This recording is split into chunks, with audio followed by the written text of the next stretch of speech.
For discussion, gentleman from Clay. Thank you, Mr. Speaker. To inquire of the HJR sponsor. Does the gentleman from Taney yield? I do. Proceed. Good afternoon, sir. Good afternoon.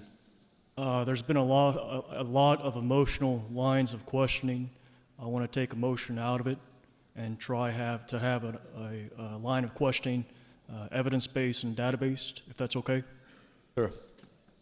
Specifically, one issue that I heard, I can't recall if it was from you or from the original HJR sponsor, the outstanding gentleman from the Lewis District, that only 9 or 7 or 8 or 9 counties in the entire state of Missouri voted in favor of Amendment 3. By my count, there's 9 counties in the entire state that voted in favor of Amendment 3 out of 114. I wanted to pull some data related to those 9 counties that voted in favor of Amendment 3. Those 9 counties are primarily our constituents on this side of the aisle. Our constituents or districts make up the bulk of the 9 counties that voted in favor of Amendment 3. And I pulled some data from the Missouri Department of Revenue. Our constituents or districts, these 9 counties, account for 65% of the sales tax revenue collected by the state of Missouri. Our constituents or districts, these 9 counties, disproportionately pay for your constituents' benefits, including Medicaid, SNAP, and food stamps. Without our constituents, without our districts, without these 9 counties, Missouri would be the poorest state in the nation. I rose to inquire, so I must ask a question. If you're going to continue to discount our constituents, our districts' voices, when we disproportionately pay for your benefits, can we have our money back? Can we have a what? Can we have our money back? A run back? Can we have our money back? Can you have your money back?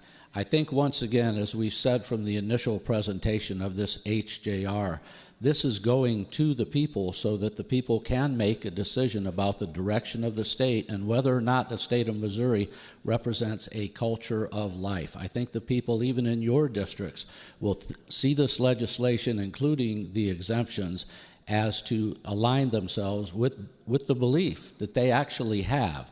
And I think they'll vote favorably for this legislation, even in those 9 districts. Thanks, sir. The distinguished gentleman from Pulaski.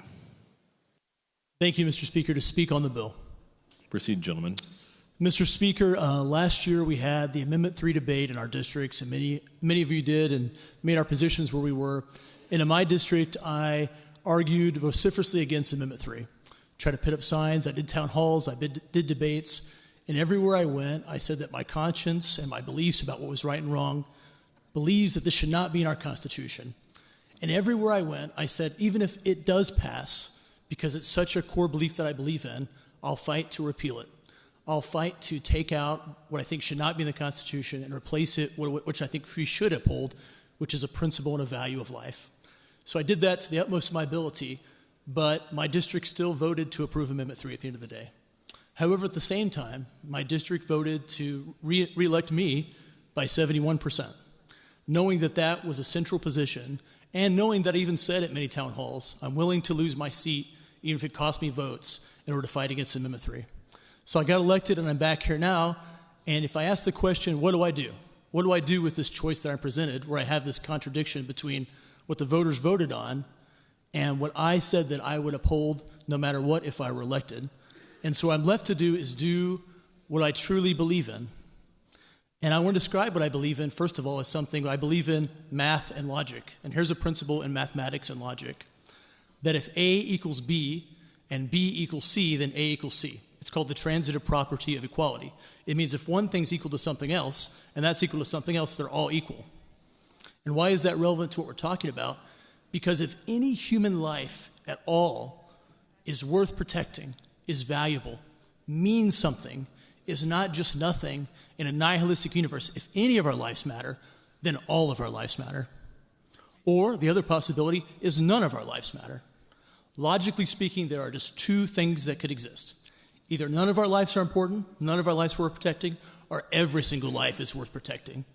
And I believe deep down inside, to the chagrin and the disagreement to many of my colleagues and people around the state, I believe every single life is worth protecting. Whether you have a disability, whether someone has Down syndrome, no matter what their race is, no matter whether they're a Republican or Democrat, every human life, and yes, I believe, is a gift from God. And I don't know why tragic things happen and horrible things happen, but I know that I believe that life comes from God and God wants us to live. And I think that my duty here in this place is to do every single thing I can to protect life and uphold life. And I think that the mother is a human life and the baby is a human life. And our duty as legislators is to protect both of them as people who have equal worth and value, just like everybody in our state. And so this bill comes before us. It's the opportunity to do what I said I would do and do what I believe in. And so it's easy for me to vote yes. It's easy for me to vote yes for that precept and that principle. And it's been said, I think it's been said on the floor, you guys will just keep fighting, you keep going for it. Yeah, if something you truly believe in is that important and matters that much as what we say about all human life, there's nothing more basic and important and central as to whether or not any one of our lives matters. I think a lot of us are not here holding our nose voting for it. I think a lot of us are here for this very reason. It's why we ran for office. It's why we came to the legislature, to uphold this basic principle that every human life is important and that every human life has equal worth and value ontologically, and that there's no higher good than us protecting that and defending that. And so I hope everyone will vote for this resolution. I know I certainly will. Thank you, Mr. Speaker. Further discussion, gentleman from St. Louis City. To speak on the resolution. Proceed, gentlemen. Thank you. We've been here having this discussion for quite some hours, and I think that members in this body, Mr. Speaker, have forgotten, we've been in these seats for so long that we've forgotten what it felt like the first time we came into this building. And with that being said, I just wanted to kind of paint a picture. When you look at the constituents who called off work, managed to get child care, put gas in their tanks, drove all the way here, on the hope that they will be able to speak on behalf of an issue that means the world to them, only to be met with and embraced with hostility as opposed to compassion. Because this building can be cold, it can be expansive, and you all know they call it like the Jefferson City whirlwind. It takes a lot out of you. And I think that, with them having come down and want to articulate how they feel on this issue, I just wanted to be able to uplift some of the testimony that wasn't able to be provided. My name is Alexa Wilson, and I am from St. Louis, Missouri. 1.5 Missourians voted yes on Amendment 3. You were elected to defend those rights. Missourians value privacy and oppose political interference in private decision-making, especially about pregnancy and abortion. Reproductive freedom is a Missouri value. It is not a partisan issue. Republicans, Democrats, and independents from across the country or across the state collected signatures, signed the petition, voted yes on Amendment 3 to establish Missourians' right to abortion without political interference. As citizens of this country, no law should prevent us from making choices about what we do with our bodies. I think that things have to be taken into consideration. When we look at HJR 73, just yesterday we were in this same chamber debating on changing a law that would give the Attorney General a little bit more power in terms of ballot language, right? And we see this thing play out session over session. And I think that we need to take that into consideration. I think our state, I think our country is at a dangerous crossroad. When we look at the steps that we take each and every day, the votes that we punch on this box each and every day in terms of unbalancing the branches of government. And I sincerely hope that my colleagues hear me on this. And I can't even count how many times today, Mr. Speaker, I've heard members on the other side of the chamber say that this is about the will of the voters. I probably heard that more times today than I have bow ties in my closet. And when I think about that, the only reason why this is an HJR as opposed to it being a House bill is because Missourians went out and got signatures to codify those protections in our Constitution. And I don't know that anybody in this body can debate me on the fact that if that wasn't the case, that this would be an HJR and you would put it to the will of the people. Because if that's the case, let's do that for everything. I've begun watching this TV series. We don't get a lot of time to watch TV, but I started to watch this series called The Handmaid's Tale. And I can't tell if that's horror or if that's a documentary, because I feel like every single decision that we make in this room, and I've only been here for 4 months, I feel like every decision we make is a step in a direction of changing this country, this state, into a place that I don't recognize, that we all won't recognize. And I believe HJRs like this one are disrespectful to voters, and nearly 85% of the voters in my county voted for Amendment 3, and I want to let them know that I hear your voices, I hear your votes. I will be punching no in this box, and I would encourage the body to do the same. Thank you. Further discussion, gentleman from Green. Thank you, Mr. Speaker, to speak on the HJR. Proceed. Thank you, Mr. Speaker.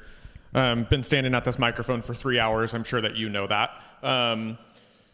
I came here today. We've heard a lot. You've heard that said several times, so that we keep hearing things from each side of the aisle, blah, blah, blah, blah. Everybody disagrees. I don't think that surprises a lot of people. One thing that I definitely have an issue with is the process that this went through. So, Mr. Speaker, if I can, I would like to inquire of the lady from St. Louis County District 88, Jones. Is the lady from the 88th district in the room? I don't believe the lady is present. Thank you, Mr. Speaker. Tends to add up. Seems like that representative is not very interested in listening to testimony of the people of Missouri or even the elected representatives here in the House that came to represent them. I also heard earlier that people continue to have issue with the fact that Amendment 3 said persons. In fact, somebody stood up on this House floor earlier, the lady from Jasper, and said that women were completely excluded from Amendment 3 because it said persons. I have never once lived a day on this earth where I thought women were not people. Not a single day. And if that's what you think on your side of the aisle, go stand in a mirror and think about it again, because that's horrible. And it's exactly why we're here doing this today, is because that's the way that you think. We've also heard that Amendment 3 wasn't vetted. You want to talk about vetting a bill? How about we hold a public hearing for one? That might be a good way to vet. Amendment 3, there was a whole election for it. There was no vetting there. You know how many millions of dollars came into our state, who were spread across our state, from out of state, to support both sides? Let's not pretend like this was a one-sided thing, that money came from out of state. We all know who spent more money from out of state. We all know who does it in every election. It's not our side of the aisle.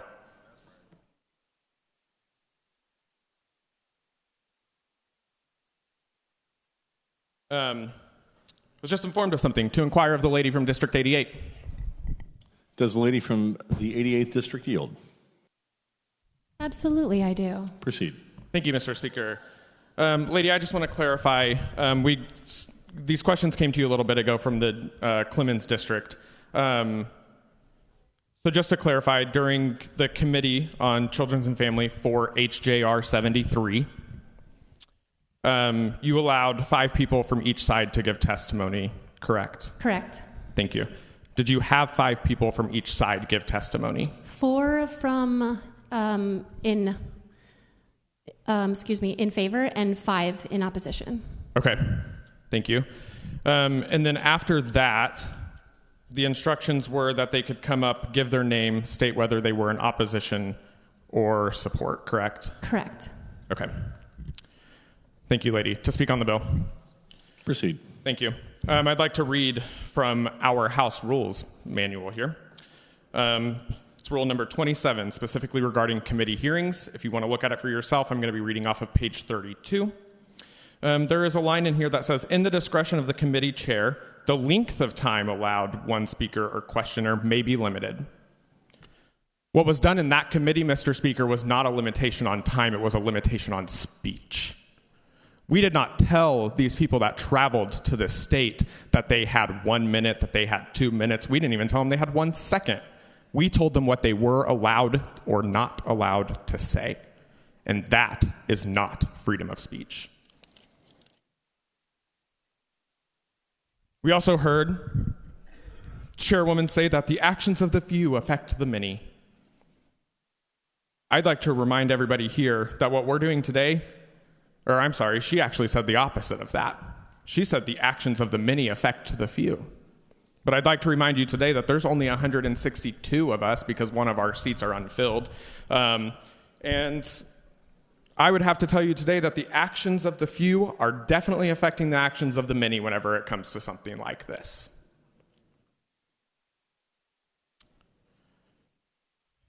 Another thing, I worked in healthcare for 5 years. Standing on this floor today, the only thing I could think of while most of the people, specifically from the other side of the aisle, were saying, all I could think about was, tell me you've never worked in healthcare without telling me you've never worked in healthcare. Not hard. You think that people can just go out here and just perform medical procedures on people. You ever heard of scope of practice? You ever heard of a licensure, a governing body? Those are all things that exist. They didn't go away when Amendment 3 passed. Still have scope of practice. If a nurse went and did something that was outside of their scope, outside of their training, they'd lose their license or they'd be reprimanded for it. It's the same for every other medical professional that works under a credential or license. It's how it works. We have these things built in order to keep people safe. You think this bill, you think this HJR is going to be the magic touch that just saves every woman in the state? Please. I have another question to ask, specifically the ones on the far right in this room.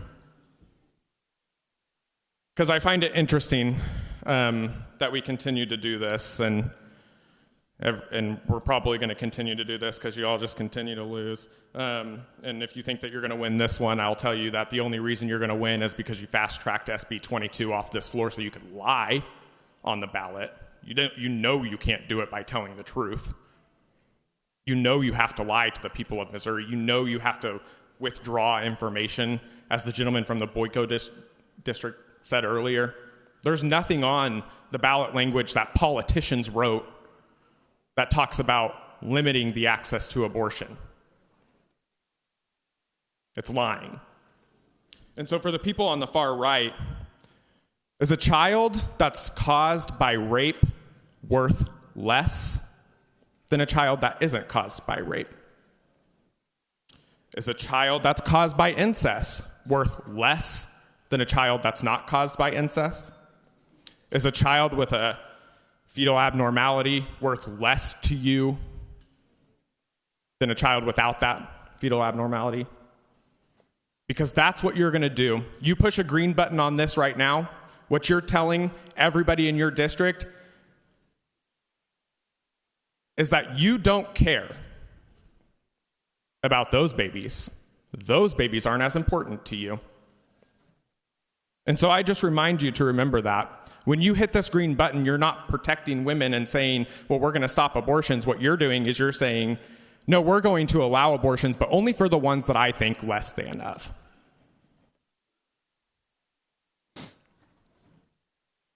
That's unfair standards. Some would even say it's picking winners and losers, because we like to say that on this floor all the time. So I would just like to say, as I come to a close on this, I think that this is shameful. I think the original bill sponsor should be ashamed of themselves. I think that the bill handler should be ashamed of themselves. I think that the Children and Families Chairwoman should be ashamed of herself. And I think you, Mr. Speaker, as a medical doctor, you're not the speaker. You're not the actual speaker. I'm talking to the actual Speaker of the House, the one who also couldn't stand to be in here to actually listen to this debate either. As a medical doctor, shame on you.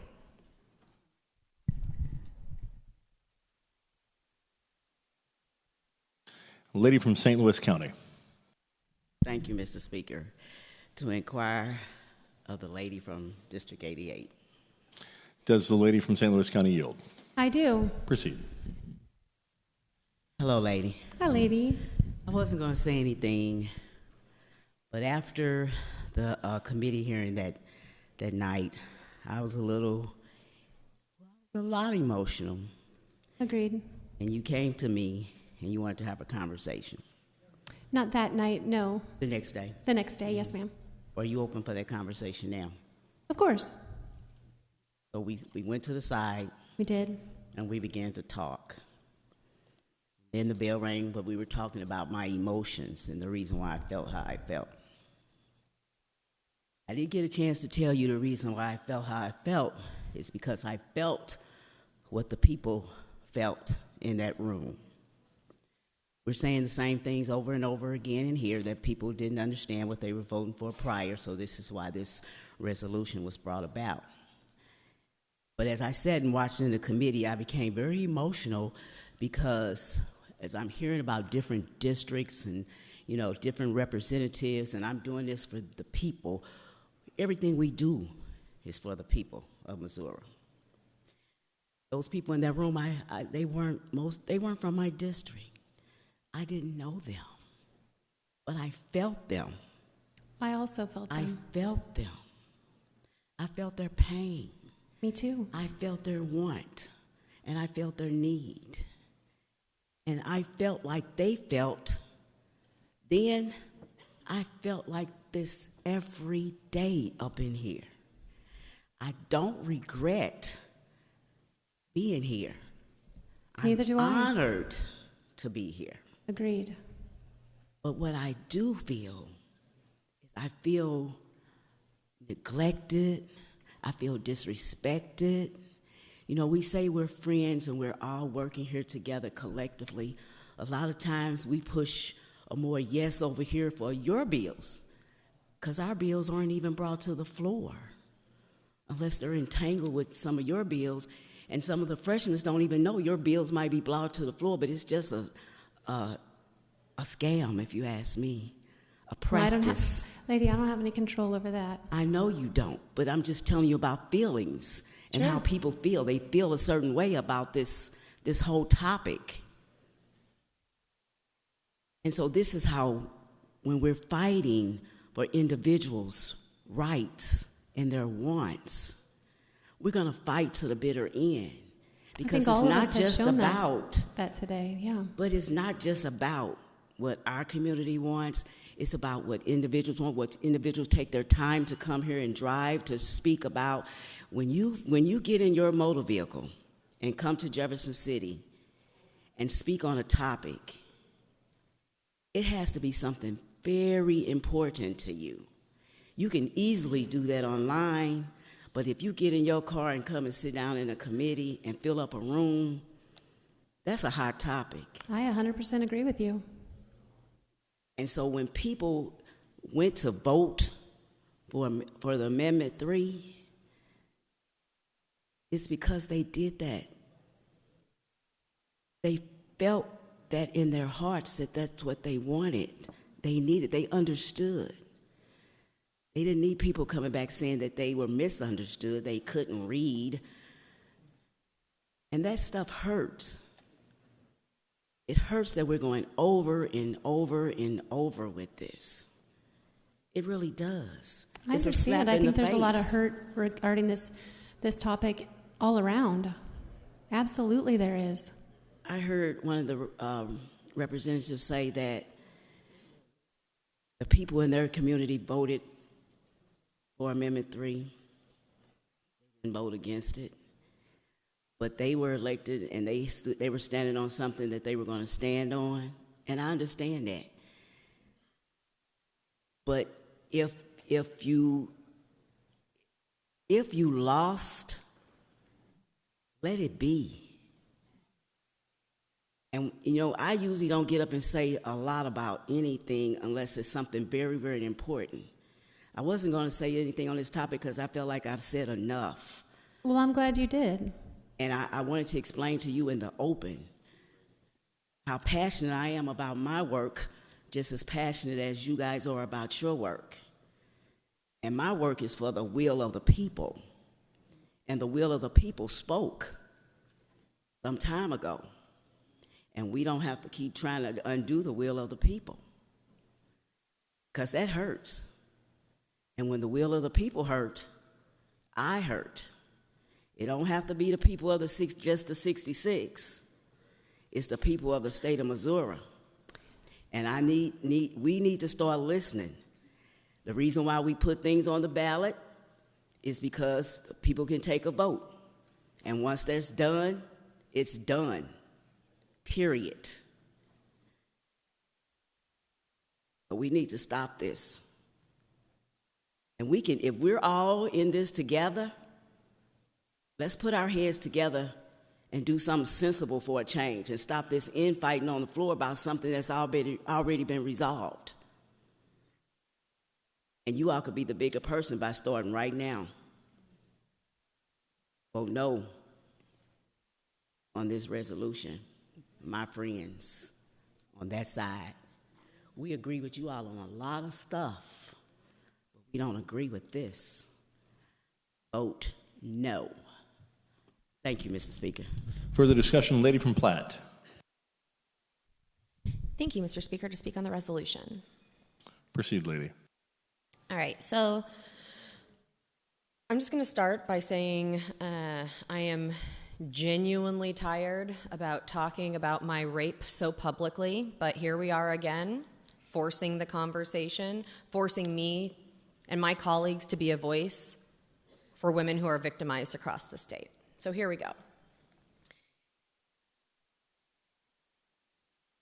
This is the fifth, I believe, iteration of an abortion ban resolution that we have proposed to this General Assembly to put in front of the voters. The original, which was HJR 54, required a note from the police in order to receive abortion care if you are a victim of rape or incest. So I posit to the room, how do we, under this bill, under HJR 73, this resolution, under HJR 73, if a woman is seeking abortion care due to rape, how do we determine that? Who is the arbiter of whether or not she was raped or a victim of incest? Is it the honor system now? Is that what we're doing? And the language in here requiring parental consent.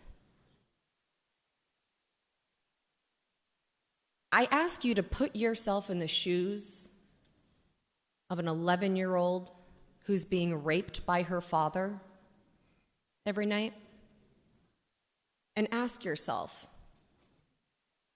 how willing do you think that father is to give consent for abortion care? Because in my experience, rapists don't care much about consent. It's not the top of their priority list.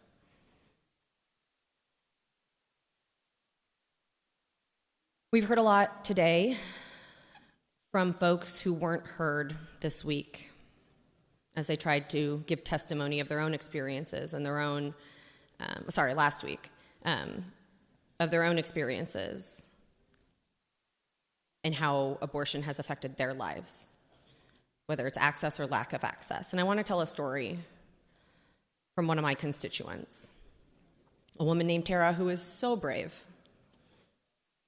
to share her story. She is so brave to be another woman who has to put her trauma on display for the world to better understand why we deserve bodily autonomy. This is her story. In 2005, while living in Ohio, I was pregnant with my first child. At our 18-week ultrasound, we found out it was a boy, but also that something was wrong. His long bones were measuring short. After further testing, specialists told us that he had a form of dwarfism that was considered fatal. His lungs would never develop enough to sustain life outside the womb. Devastated, we sought second opinions, but the diagnosis remained the same. Our son would not survive. My OB mentioned early induction, but the hospital refused to help, calling it an abortion, and referred me to the Center for Choice, the only abortion clinic in Toledo. I didn't want an abortion. I wanted answers. I wanted my baby. But I also couldn't bear carrying a pregnancy that wouldn't end in life. At the clinic, we met compassionate doctors and nurses who prioritized my health and gave me the support I needed. That night, I made the decision to carry my son to term. At 32 weeks, I gave birth to Noah. He never opened his eyes or cried. I held him as he took his last breath. The grief was overwhelming, but I am grateful I had a choice. 19 years later, with 3 healthy kids, I know how different life could have been. Had Noah survived, he would have faced constant pain, surgeries, and no quality of life. It breaks my heart that today women have fewer choices. That clinic is now closed. My trusted OB couldn't even perform an induction because of politics, not because of medicine. And in Missouri, where I now live, we rank 44th in maternal mortality. Black women are 3 times more likely to die from pregnancy complications in Missouri. We should be expanding access to care, not limiting it. Reproductive health should not be a political issue. It's about real people, real families, and compassionate, informed choices. And I'm, again, so grateful to Tara for being willing to share her story and her trauma so that we could better understand what it is that women across our state go through. I want to talk now a little bit about how passionate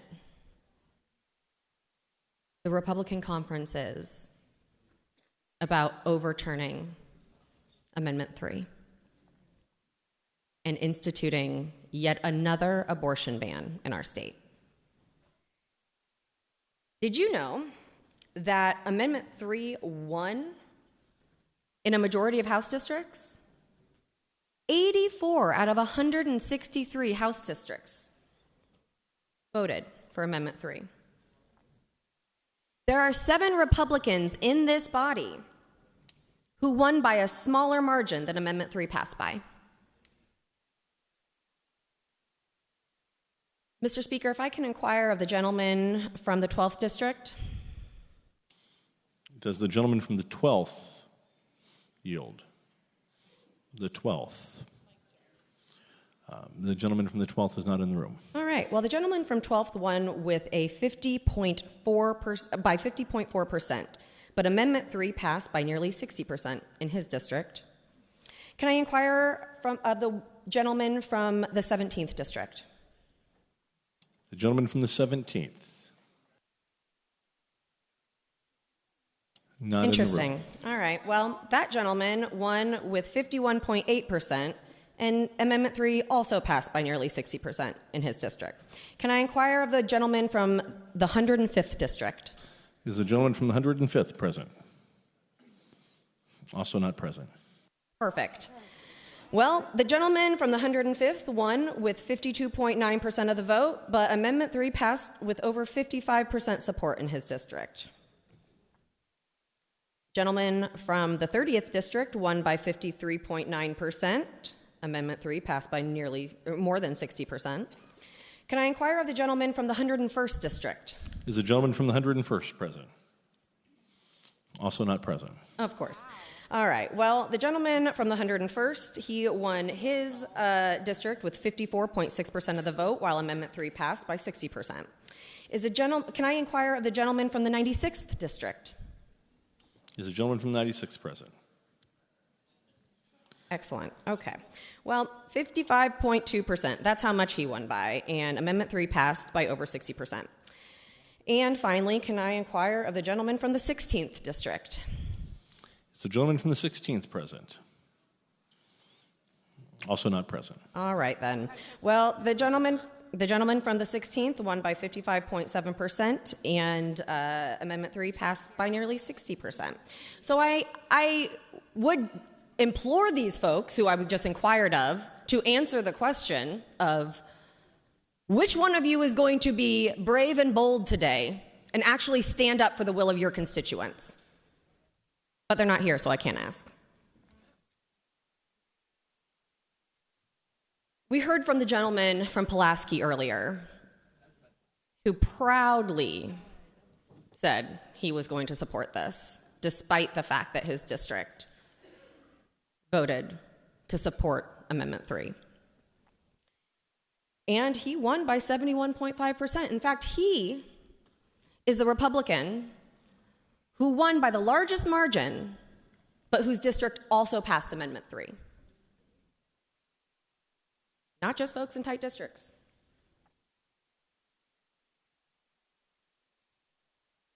I ran for office to help shape a Missouri that is freer and more prosperous. Not for me, but for the next generation. Isn't that what we all want? To leave this world a little bit better for our children? I hear a lot of you say that's why you ran. The day that Roe was overturned, my mother called me in tears. And through those tears, she apologized to me.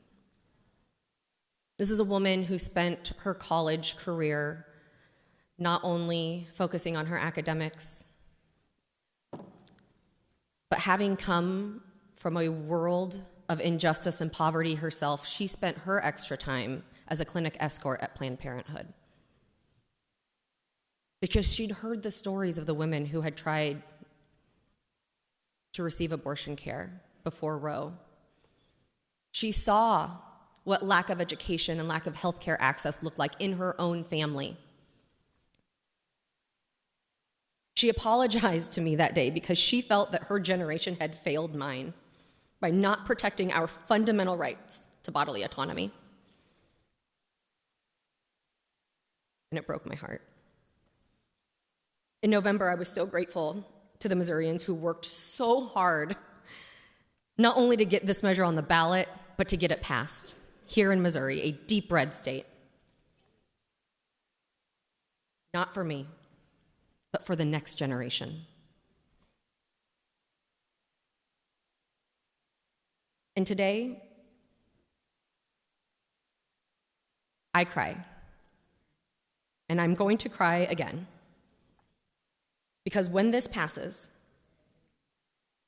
and it goes on the ballot for yet another fight,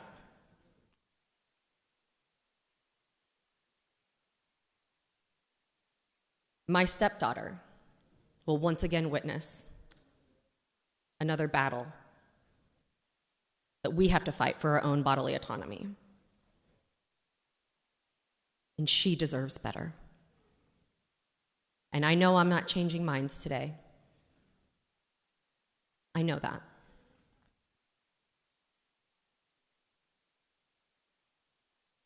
But the will of the voters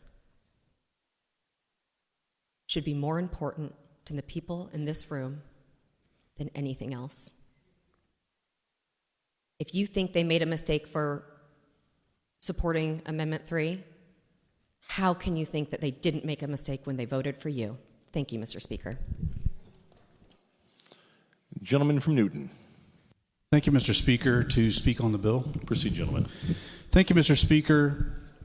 I rise today in support of HJR 73, which I believe is a critical measure to address the unintended consequences of Amendment 3 and really restore the balance to Missouri's approach on abortion and this issue. When the voters of our state approved Amendment 3, many did so with the belief that they would be protecting personal freedom. But the language that actually went into our Constitution has created a reality that is far more radical than what most Missourians anticipated. And really, it is a framework of unrestricted abortion that leaves women vulnerable, sidesteps accountability, and dismisses the profound moral questions at the heart of this issue as well. You'll notice that the other side of the aisle did not inquire of me when it comes to how my district voted on this issue. But my district resoundingly rejected Amendment 3. And I believe because they saw through the sweeping promises and recognized the risks that it actually posed to women and to babies. Today, though, we have an opportunity to respond to their concerns, the concerns of my constituents, and countless Missourians, by placing HJR 73 before the voters and giving them an opportunity to see this. And for me, and really by extension, the voters of the 160th district, you have to begin with the fundamental question, and that is, what is the unborn?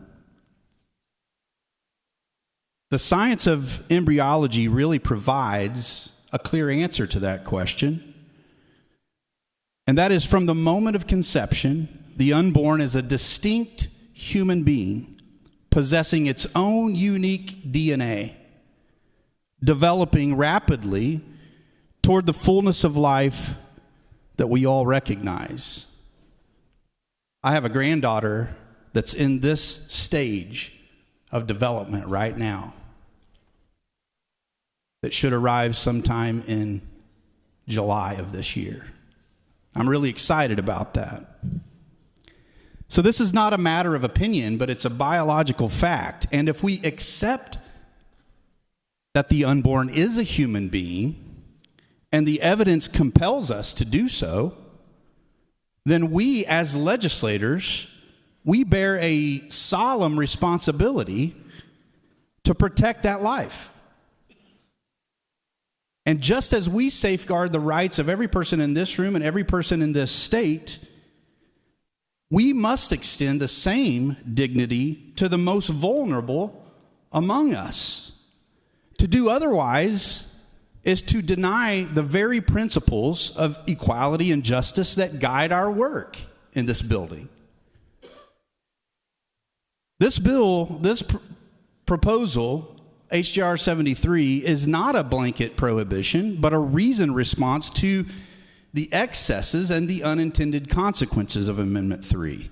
It offers protection for women by ensuring that any abortion performed is done safely with rigorous oversight. It requires facilities to be licensed and inspected, women to receive medically accurate information. Those are all things I think we would all agree are good things that we should require. These are not burdens.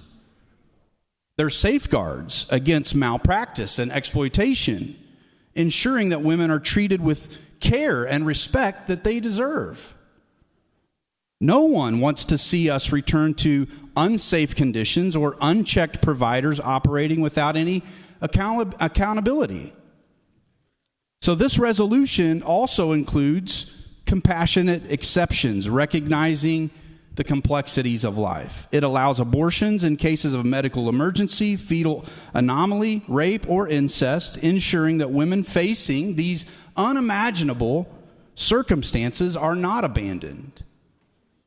But it also sets clear boundaries that my constituents would like to see in our Constitution when it comes to this issue, to prevent abortion from ever becoming just a tool of convenience or a response to prenatal diagnosis of disability, God forbid.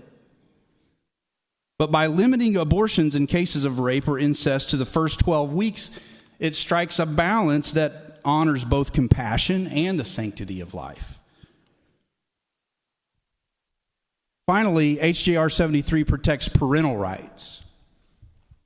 by requiring consent for minors seeking abortions, ensuring that families are involved in these profound decisions. So this resolution is about correcting a course that I believe, and many believe, has veered far away from Missouri's values. Amendment 3's unrestricted approach has left us with a constitution that fails to reflect, I believe, the will of the people or the reality of what the unborn represents. So this restores our ability, if it's voted on by the people and was to pass at the ballot, it restores our ability to regulate abortion responsibly, to protect women from harm, and to affirm the humanity of the unborn. It's not about denying choice, but ensuring that choices are made with care and with clarity and respect for life. So I ask you to consider the voices of our constituents. Those who, like the people of my district, rejected Amendment 3 because they saw how radical in scope that it really was. They want a constitution that protects life, that supports women, and upholds accountability, and I believe that this proposal does just that.